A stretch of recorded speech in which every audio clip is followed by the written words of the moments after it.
Teammates in Sports. My name is Nathan Simmons, and with me as always is Nathan Kwan.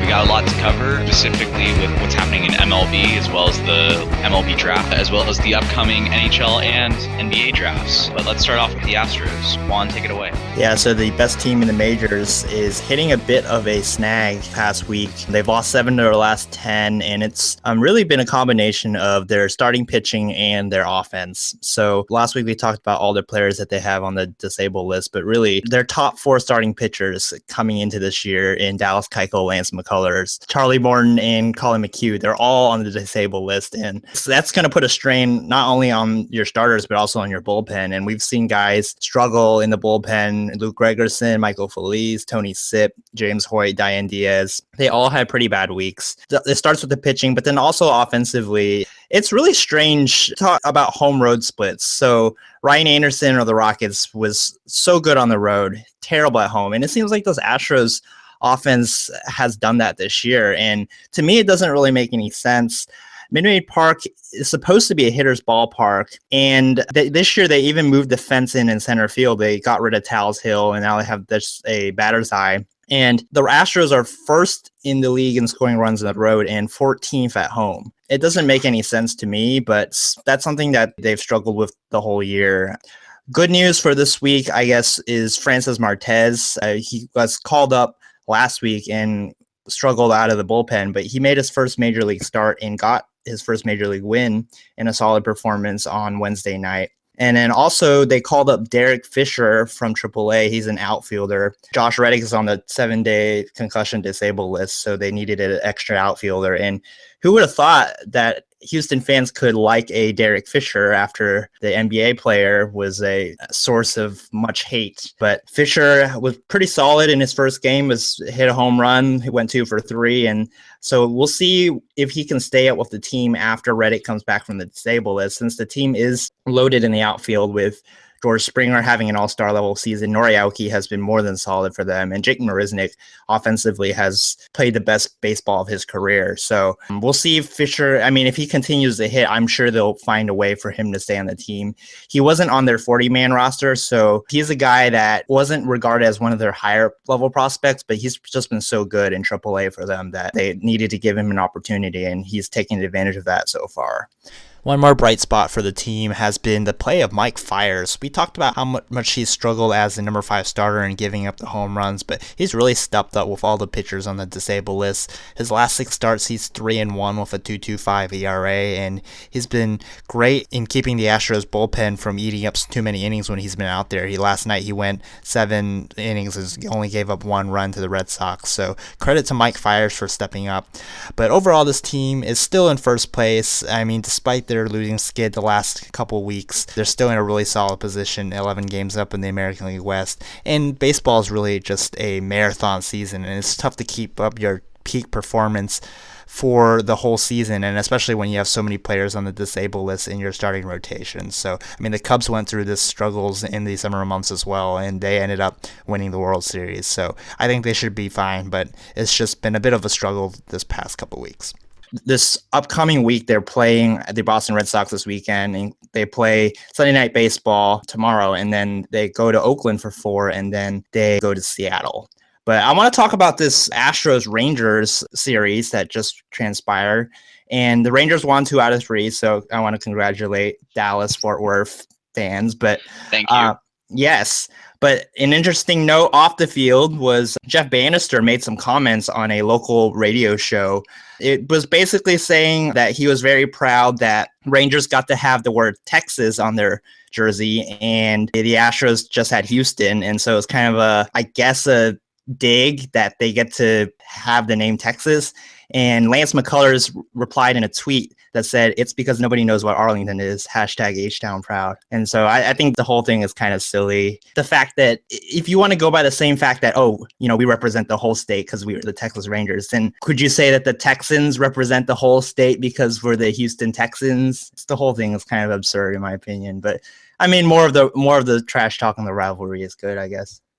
Well, the funny thing is that Lance McCullers is technically not wrong. The reason that we call them the Texas Rangers is because they're located in Arlington, Arlington, and as you pointed out, no one really knows where Arlington is, and you can't call them the Dallas Rangers because they're not in Dallas. You can't call them the Fort Worth Rangers because they're not in Fort Worth. So that was sort of the compromise. But yeah, I think it was just sort of like kind of like a silly comment by like Bannister, really little dig. Like, yeah, he knew it wasn't like really much of anything, but at the same time, there's a sense of like, like pride as well as like trying to kind of get a little bit under the Astros skin, especially considering how handily the Astros have been able to beat the Rangers up until this past series. But that being said, I mean, like just to switch back into the Rangers, Jekyll and Hyde, like they go from having like a 3-8 for one stretch, and then going 10-0 for another stretch, and then going 3-11 for another stretch, and now they're in the midst of a 6-3 stretch. I mean, granted, part of it has been because, I mean, at first, and you can't really even say that it's been because of like facing off against weak competition. You have the Washington Nationals, who they swept in Washington, and that in itself is a huge shock considering how Washington is still considered one of the best, if not the best, National League team. And then coming back and taking 2 of 3 from the Astros, and if it had not been for a rather quick outing on Thursday from the starter, possibly they might have been able to sweep. But that being said, this team is just because of the loss on Thursday, they're now 1 game back under .500. But I mean, this team just goes from like being like incredibly awful to being incredibly good, and it's hard to tell stands. I mean, especially another frustrating thing also from this team is just the fact that they're still technically behind the Los Angeles Angels, who are missing Mike Trout, which is pretty much their entire team, and yet they're still not able to overtake them. Said shout outs to the starting pitching staff with Andrew Kashner doing well, or at least his first game of the during this stretch. Austin Beebens-Dirks has been phenomenal in spot starts, and Yu Darvish has kind of to his ace starter role. Offense was incredibly clutch in Washington, hitting a 3-run homer in the 11th on Saturday, and then Andrus with a 2-run triple on Sunday versus Washington. Shu has been getting on base, which, I mean, obviously when you're paying him that much, like to see him do that, and he's doing that, so that's been nice. Chirinos has been really good the past week, but another person that seems to be doing decently well, and maybe a sign of things to come, hopefully cross fingers, has been Rougned Odor.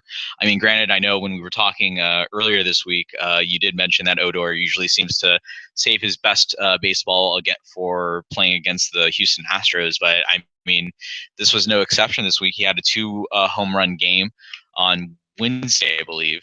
And then that really sort of was the capper towards going 8 for 25 on the road trip with 3 home runs total and 5 RBI. His average is finally above the Mendoza line, so that's good. And it's been kind of nice to see that, as well as not only Odor, but you have Gallo also like cranking out monster home runs. So that's been pretty good. The bullpen, can't really say it's too shaky. I mean, like, yeah, you had Jeffress and Barnett team up to give up a ton of runs, but not too bad. Tyson Ross made his debut versus Seattle, going 5 2/3 innings with 2 earned runs, only giving up 2 hits and getting 5 strikeouts. He was a bit jittery in the first, but I mean that should be expected for someone that's been out for that long. What's really impressive and what's really promising is the fact that he was able to get back on track and really handle things well. Going into the next week, they finish up their series against Seattle. Then they go against their arch nemesis in Toronto, and then they visit the red-hot New York Yankees, who are led by MVP candidate, someone that could win both the MVP and Rookie of the Year award in Aaron Judge. Let's talk a bit about the MLB Draft. Houston Astros, they picked 15th overall. Yeah, so they took J.B. Bukauskas, who is a right-handed pitcher from North Carolina. He profiles as a Sonny Gray, Lance McCullers comparison, so he's got a pretty decent fastball, but his breaking pitch, his slider, is his go-to out pitch, and so the Astros know what they have in Lance McCullers, and they've seen the success Sonny Gray has had, so hopefully he can advance up the system. And I think that was a big theme for a lot of their picks throughout the 3 days of the draft, was a lot of college pitchers. General manager Jeff Luhnow says that this team is basically ready to win now. Their core is really young, and the next 4 or 5 years, they're going to be under team control and really cheap. So if you have pitchers that only need a couple seasons of minor league grooming and they can go up and help the major league team pretty quickly. I think that's the plan for that. So I think that was the main theme for the draft for the Astros. Yeah, and with the Rangers, it seems like pretty much John Daniels, the GM, sort of sticking to his guns and going mostly after position players in sort of the Deep South high school system. First pick was the 26th overall. It's outfielder Bubba Thompson from Mobile, Alabama. Bubba from Bama. Yeah, from Bama. Yeah, and he had a scholarship to go to Bama, but now he's going to the Rangers. He actually also was an incredible football player too during his time, and that's sort of a continued trend with the Rangers, considering that they've drafted both Jameis Winston and Russell Wilson in the past 5 years. Interestingly enough, it also continues the trend of for JD of drafting people that are like great athletes, have shown decent power, but the hit tool is kind of questionable, and that's something that's sort of been sort of the theme for him year in and year out. I mean, it's paid off with the 2012 draft, although we traded away most of them outside of Gallo. But outside of that, like, it's been kind of hit or miss. Same thing with our second first round pick. This one being a comp pick for Ian Desmond. Picking at number 29, we got shortstop Chris Cease from Florida. He's a big guy. He's got a plus arm, and it feels like every year though that we draft someone that's middle to third base infielder. Beyond just that, we also got Hans Kraus, who's a prep arm from California in the second round. His fastball tops out at 97 miles per hour, so he's already shown potential for good velocity. It's just, again, he's kind of raw, but I mean, that's sort of to be expected from a high school pitcher that's being taken in the second round. A lot of pitchers were drafted. Of the 41 picks they had, 29 of them were pitchers, which makes a lot of sense considering how the Rangers farm system has sort of been depleted of pitching ever since they traded away Lulu Ortiz in the Luke Ridge trade. It's nice to at least see them reload to some extent. But let's move on now to the NFL. The Texans apparently have some interesting things going on. Yeah, so they're going through the mini camp this week with the team right ahead of training camp, which will start in July. But the biggest news, I guess, out of camp is left tackle Dwayne Brown is going to continue to hold out. He wants a new contract and an extension on the 2 years he has left on his deal.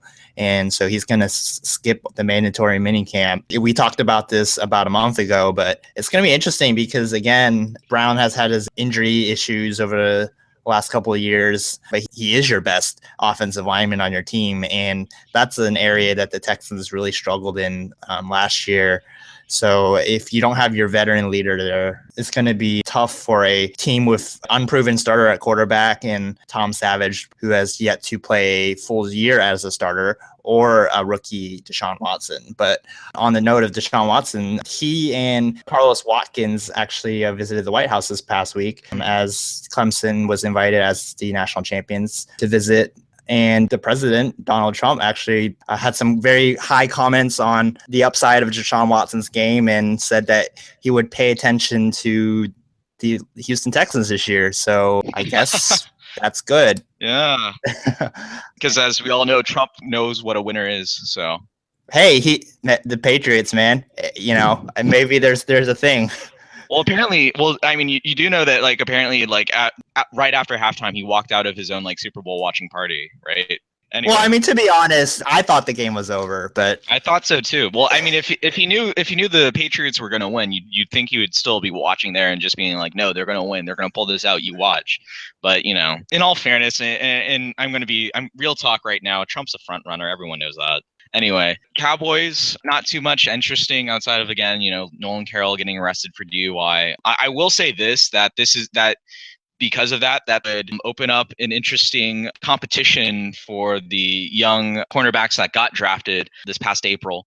And so that should be interesting to see how that goes. And obviously, we'll get a chance to finally see these young defensive backs and see if they can contribute right away. But that's really, really about it. Let's also touch a little bit on the U.S. Open. Big news right now is actually that the top 3 golfers in the world right now, Jason Day, Rory McIlroy, and the defending champion, Dustin Johnson, have all missed the cut. They all struggled throughout the past 2 days, and it wasn't enough. Also, Jordan Spieth is right now even. Had some struggles, especially with his sinking of easier putts. He missed a 3-foot putt on one hole. He had a rough mishit on the rough on the 11th hole. Phil Mickelson had to withdraw. It's the first U.S. Open without either Tiger Woods or Phil Mickelson since 1994. So if that's not as big, I guess, a symbol of the changing times, then I can't think of anything else that symbolizes sort of the changing generations and changing of the guard for golf right now. Ernie Hills playing super long this week. The person that was in the lead on day 1 was Ricky Fowler, but he flatlined on day 2, now at -6. So that's cool. -6. Close enough. -6. That's how you sit that's the engineering term. So US Open, I always think it's my least favorite to watch just because I don't like the way the USGA artificially makes the golf course basically impossible to play.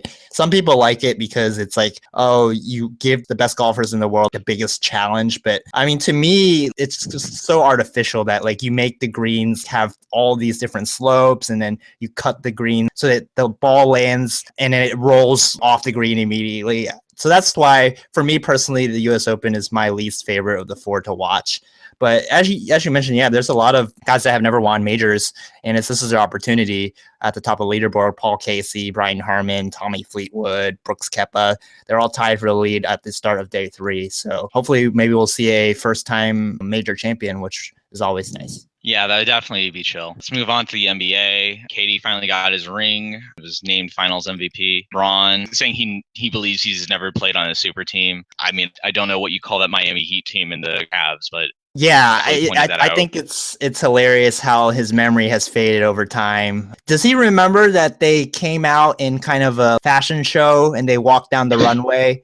Does he remember not 1, not 2, not 3, not 4, not 5? I mean, come on, man. And yeah. I mean, I will say, he and Draymond Green had a spat this week. Draymond said at their championship celebration, "You started a super team, bro." So, I mean, I see it from both sides. So LeBron's super team was not this level. So I guess it's really how you define a super team. Golden State has 4 All-Stars, and they already had 3, and they had the best record in the league, and then they added a former MVP. Miami was a place where 3 guys came together, and they had to figure it out over time. But still, I mean, you can't say that's not a super team. Like, they dominated the NBA for the 4 years that they were together, and the talent level in that team was really unmatched. LeBron went on a podcast yesterday and was naming past super teams to prove that he didn't start the super team. I mean, to me, that Miami team, that was 3 guys in their late 20s in their prime. The Boston team was 3 guys at the end of their career. And granted, they won it in their first year, and they were a dominant team in the East for a 4 or 5 year stretch. But that team was guys who had gone through the wars and weren't in their primes anymore, and they came together and won a championship. And then he brought up the Rockets in 1998 when they put together Akeem Olajuwon, Clyde Drexler, and Charles Barkley. And that doesn't make any sense at all. Those are guys that had 1 or 2 years left. That was the way end of their career. And so to call that a super team is absurd, in my opinion. Yeah. But I think his definition of super team is either you have 4 All-Stars or you have like 4 like former All-Stars. But even then, if he wants to go like that, didn't he also have Ray Allen on that team at one point, or no? You know? Oh, yeah, he did. The final 2 years, I believe. Yeah, exactly. So, I mean, like, if you're going to start counting, like, you know, that Houston team as a super team, then I don't understand how you don't count Ray Allen as being part of the thing that puts you over. But, I mean, again, neither here nor there. I mean, in all fairness, too, also with that Boston team, I remember distinctly that draft when they made those trades for Kevin Garnett and Ray Allen, thinking that was just a terrible deal by Boston because, like, they went from being, like, a terrible, like, they were already a terrible team prior to that, and then I thought they were just like seemingly just trying to bank on all these like past their prime players. But I mean, it ended up paying off in the first year and the second year too. Not the second year, the third year. But anyway, but I digress. They would have won it if Perkins didn't get hurt, right? True. Although I feel like Perkins is like kind of overrated. I mean, like you just like, and personally, like when you see what happened when he got traded to OKC Thunder. I mean, like, yeah, not only was his contract the reason why they had to trade away Harden, but I mean, was he even worth having on the team to begin with? Yeah, but I believe in 2010, that Boston team was so good defensively, and Perkins was an anchor. And I think Pau Gasol and Kobe, they got in the lane after that, and they were able to win both Game 6 and Game 7 to win that title. Oh, so true. Very true. But yeah, do you want to touch on some rumors? And do you also want to give some predictions for the NBA draft? Yeah, sure. So big news this week in Houston was Chris Paul, who's a free agent, and we've talked about it before. He has a decision whether he wants to stay with the Clippers or sign somewhere else. We've talked about his potential fit with San Antonio, but they also leaked, I guess, Houston and Denver as other possible destinations. And so for me, Denver doesn't make any sense at all. Denver's not in a position to contend. I mean, they do have some young, nice players in Nikola Jokic, notably, but if he wants to win a title, that's not where you go. And Houston, to me, as much as the star name power would help, I guess, and I think the benefit of that you would have that veteran leader in Chris Paul that James Harden, I think, would definitely defer to. And honestly, I don't believe James Harden is a leader like that will get on guys. He's not that type of person. And to have a Chris Paul to come here and change the dynamic in the locker room. But I just think the way that the two players play, they both have to be ball dominant, right? So James Harden, if you sign Chris Paul, James Harden's going to be relegated back to a spot up 3-point shooter off the ball. And it really have to be kind of like Miami. They'd have to adjust. And Chris Paul's, I mean, he's in his 30s at this point. He's had injuries concerns, and you'd have to get rid of so much of your depth on your team. Obviously, to clear up cat room, you'd have to get rid of Ryan Anderson. Probably have to get rid of one of either Eric Gordon, Trevor Ariza, or Lou Williams. You obviously can't re-sign Nene. So I think it's between San Antonio and the Clippers. And honestly, I don't see him walking away from the $50 million that the Clippers can offer more than the Spurs. Yeah, that to me is just like, it looks kind of like a little bit like specious of him to do that. And plus also from a Houston perspective, I think like if they're going to splurge on any sort of like a big name in free agency, you want someone that can help with like the post and like rebounding, like maybe a Serge Ibaka type. But yeah, at the end of the day, they're just rumors. Honestly, I think like if Chris Paul does end up leaving the Clippers, which I still think is a very big likelihood. If he does leave, it's probably to go to the Spurs. I think the Spurs will find a way to do it because they do. That's what they tend to do anyway. Beyond just that, the big rumor going right now is that the Philadelphia 76ers and the Boston Celtics are right now thinking of swapping picks, along with the Sixers giving up a few of their first-round picks in the near future. Honestly, like, I really understand it from the perspective of the 76ers because, like, genuinely speaking, like, in all honesty, like, even if you want to put Ben Simmons as your point guard, I mean, having Markelle Fultz would be the absolute perfect fit in this entire draft.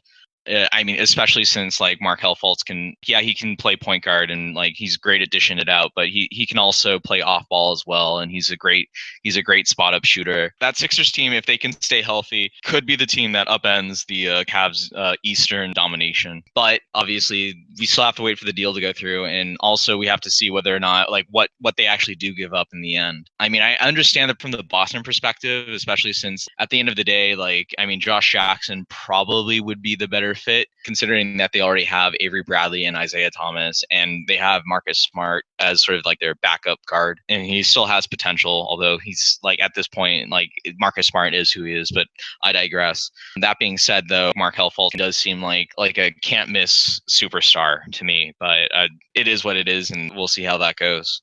Yeah, so I really like this potential move for Boston. Maybe it's just me having watched Josh Jackson in the NCAA tournament, and I was really impressed with his play on both ends of the floor. I think he just needs to really refine that jump shot, but he has all the athleticism in the world. And when I was watching him on the floor, I saw this is a Jimmy Butler 2.0. And They've been talking about getting Jimmy Butler in a trade for the past year and a half, it seems. And so if they can get a Jimmy Butler-esque player in the draft as well as obtain a future first round draft pick, I think that's smart for Danny Ainge. And really, they've had the last 5 or 6 months to evaluate this position because they knew that they were going to get the number 1 pick. So if in their estimation, they believe that Josh Jackson's a better player than Markelle Fultz, then I think they make that move. And Danny Ainge has not been one to shy from making the big moves. So we'll see how it turns out on Thursday night at the draft. For sure, yeah. If I had, so just to put it out there, for the Mavs, I think it's going to come down between Dennis Smith Jr. or Frank Ntilikina. I think more than likely the Mavs probably go with Frank Ntilikina. I think he'd probably be a great fit. We'll talk about it later, obviously, depending on if they actually do end up drafting him. I think Frank Ntilikina would be the best fit. I think he's the youngest person in the draft, and he's a 6'5" point guard, although a lot of people are saying that he might end up being more of a 2 guard, which wouldn't be as preferable, but he's someone that, because of his wingspan, which is I think 7'1", he can guard 3 different positions, and so that because of that defensive versatility, that he still would be an incredibly valuable pick, especially at 9th overall. But honestly, DSJ, he's got the hops, and because of his athleticism, he's been able to draw comparisons to Russell Westbrook, and having that type of person to run your pick and roll would be incredible. But again, we'll see what happens. I'd also be fine with if Malik Monk fell to us. I'd be down with that. But yeah, we'll see how that goes. And let's touch on a little bit on the NHL. The Stanley Cup also wrapped up. The Penguins won back-to-back. There was a bit of a controversy in Game 6 with a goal to no goal controversy. A lot of people are comparing that to 1999 when Dallas Stars won with Brett Hull's foot in the crease. But this one was basically Nashville pretty much scored a goal, but play got called dead right before they scored, but the call should not have been called dead at all, and the ref made a huge mistake, and that ended up costing Nashville the game. But it is what it is. This upcoming week also, we'll see the NHL Draft, and the Dallas Stars have the 3rd overall pick. Like I said before, I think they probably go Miro Heiskanen. Want to draft for need right away for the Dallas Star, for a hockey team. It's kind of like the MLB, where it takes a while for these people to finally make it to the big league roster. But I think Miro Heiskanen is actually the best player available, in all honesty. But we'll see how that goes. Do you have any shout-outs? Yeah, I do. Shout out to Rafael Nadal for winning his 10th career French Open title as he beat Stan Wawrinka in the men's final last Sunday. So the King of Clay adding another trophy to his cabinet. Congrats to him. Also, shout out to Nori Aoki, left fielder for the Houston Astros. He recorded his 2,000th career hit between Japan and MLB this past Sunday, and he was inducted into Japan's Golden Players Club called the Maikukai. So that's basically Japan's version of their Baseball Hall of Fame. And he was presented with a black jacket in a post-game press conference ceremony. So congratulations to Nori Aoki. He's been very important as a left fielder, hitting the ball the other way, always making contact for the Astros. And so congrats to him. Shout out also to the U.S. men's national team for getting a huge 1-1 draw in Mexico City last Sunday. Michael Bradley had a stunning goal if you haven't seen it. It's been called the greatest goal in U.S. history, which I think is a bit of a hyperbole, but still it was a huge result. The U.S. remains 3rd in the CONCACAF hexagonal standings. Again, the top 3 qualify for the World Cup in 2018 in Russia, and they are 2 points ahead of Panama with 4 games to play. So big shout out to U.S. men's national team. MLS-wise, the Houston Dynamo got a 3-2 win over North Carolina FC at the U.S. Open Cup on Wednesday night. They're going to advance to the round of 16 to play Sporting Kansas City on June 28th. Memo Rodriguez, who is a homegrown player, had the game-winning goal for the Dynamo in extra time. So shout out to them. This week they play at LA tonight, and then next Friday is going to be a huge match. It's going to be the Texas Derby against FC Dallas, the first game since FC Frisco banned the Dynamo fans from bringing their drums, flags, and banners to the upcoming games. FC Dallas is also, they played in the U.S. Open Cup this week. They beat Tulsa FC 2-1, and they're going to play Colorado upcoming on June 28th. I guess one shout out from me is Yasiel Puig got suspended one game for flipping off fans in Cleveland. I mean, it's kind of depressing to see how far Puig has fallen from his first year where he was getting all these accolades. And like, I mean, he has an incredible story, you know, having trying to escape Cuba first time and then finally being successful. I mean, it's sad to see what's happening with him, and like clearly he's got some emotional issues, and I mean I can understand probably where those emotional issues probably come from. You know, I'd like to see Puig find a way to get this all fixed, but you know, I'm not in control of him. So, you think one game is too much? Is it too less? I mean, we had Mr. Met getting fired. That's also because a person in the mascot suit is replaceable or more replaceable than a baseball player. Honestly, if you're going to suspend someone for flipping off the fans, then yeah, I think one game's more than enough. Do I believe that someone flipping off fans should be suspended at all? I mean, I guess I kind of lean towards that being okay. I don't think it's censorship or anything like that. It's also just at the end of the day, like, I mean, MLB wants a family-friendly atmosphere, and you can't have your players flipping off fans and then say like, oh yeah, we're fun for the whole family. So yeah, I mean, I don't think that he meant any ill will out of it. I mean, it's just having fun with the fans. So I think one game is about appropriate. I see your point about being family friendly, but on the other hand, you also gotta, if there's fans that are using vulgar language directed toward players, then absolutely, needs to be pointed out as well, and they need to be disciplined. Final shout out for me is actually congratulations to David Quesenberry. We mentioned him briefly a couple of weeks ago, but he's coming back from non-Hodgkin's lymphoma in 2014, and he's with the team now healthy, and he was named a winner of the George Halas Award for 2017 by the Professional Football Writers of America. So just congratulations to him. The award is given to a NFL player, coach, or staff member who overcomes the most adversity to succeed. And it's named after the legendary George Halas of the Chicago Bears, who was influential with the NFL in their inception in 1920. So congratulations, well-deserved for David Quesenberry. Definitely, yeah. Yeah, so I want you guys to visit our website, TwoNatesOnSports.com. Also like us on Facebook at TwoNatesOnSports. Subscribe to us on our YouTube channel as well as iTunes, Stitcher, and Google Play Music, where you'll get a notification as soon as we release our new episodes.